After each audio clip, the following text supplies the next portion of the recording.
you see, the urban study was called the Le Grand Puzzle, and it has many different elements in it. Can you say something about the methodology, how you came to the Grand Puzzle? Because it was a lot of research, it was a lot of benchmarking with other cities, there was qualitative interviews, and there were quantitative perceptions. Can you say, and there was of course the workshops with 100 students from different universities. Can you say something more about this methodology? What we try to do as outsiders to make a methodology that you could apply maybe also on other places in the future. So this was like the first time that we used also Manifesta and that's, I think, is fair, in order to deepen theory and urbanistic theory. So this method, as you describe also, is making a portrait of the city by a variety of lenses. To continue with, say, fantasies, by firstly inviting students from everywhere, say young generation, to intervene on base of that agenda and contribute that with, say, proposals which you could make in short time also, and which is a way also to portray the city, because it is as if this kind of conceptual products somehow summarize the history and the future of the city. And last but not least, also the development of the Tour de Tout le Possible, so to give word and stage to inhabitants from all the NGOs and all the 111 communities in the city, is also conceived as a kind of gathering of ideas. I can imagine to apply, and this is maybe a method that would be good to compare later with other cities in the world. And how can I deal with Moscow in this way, or how can I deal with Amsterdam in this way? And I have to say that some of the cities are inspired. At the moment, we are working with the municipality of Amsterdam, that was like fascinated by this Grand Maquette and its method that surrounds it.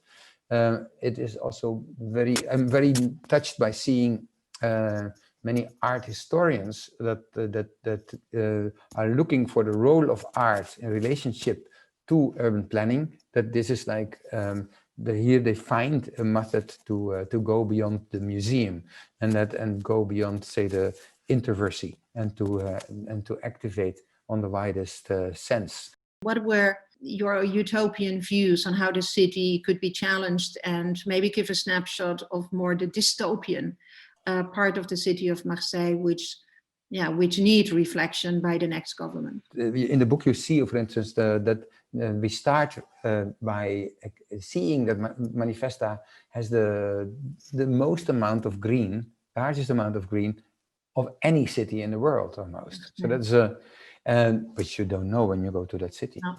And or it is a city which has the highest amount of NGOs in the world, which is like also exploring the concept of voice and energy in that way, and self-organization. So that these are, one could say, almost utopian aspects. On the other hand, by analyzing also and finding that this city has the highest amount of cul-de-sac, of dead-end streets, which is insanely dangerous, I would say, is immediately almost we are looking to a thriller in that way, or to a dystopian, say you are in a Batman film, a contemporary Batman film, and happily, of course, in the Batman cyclist of all the films that you have, there is a strong discussion on dystopia and utopia every time. So that's why I would like to use that as a format, also to explore maybe this balance between the two, if it's a balance. Maybe I think it see it more as a motor, and that's what you can. So in the end, then showing the puzzle as such, I would say is with all the dots and all the lines that are there, with all the pieces, it shows like the richest, say, combination of utopia and dystopia. And my question is, what do you think about, let's say, the role of citizens in this urbanistic process? And could there be an end of the autocratic role of the architect in this post-COVID new area, where we do need to listen to what citizens want. Well, at the same time, COVID is challenging this observation because we are more in an autocratic moment than ever in history. If I see how debates are going on at this very moment, how internalized we are more than ever. But I believe indeed that after COVID, that maybe even more than before, maybe also due to a new hedonism or a kind of explosion of coming out, that the conversation will start even more strongly and out of this time. So also here you see dystopia and utopia immediately connected. I think our work, or my work, has already expressed for 20 to 30 years that the participatory component is super important, not only directly, and when we built at the moment free land in Almere, Oosterwold, which is basically made and designed by ultimately 20,000 people that produce this city, where we do basically the arrangement of rules and or non-rules, and have this developed the software for that in a way, and find a balance between say the government and the people. That is, yeah, it's under production. So that is a very nice product that explains that, I think, the best on the level of urbanism, how that could be explored. I do think that will continue, and that a world which is where we all are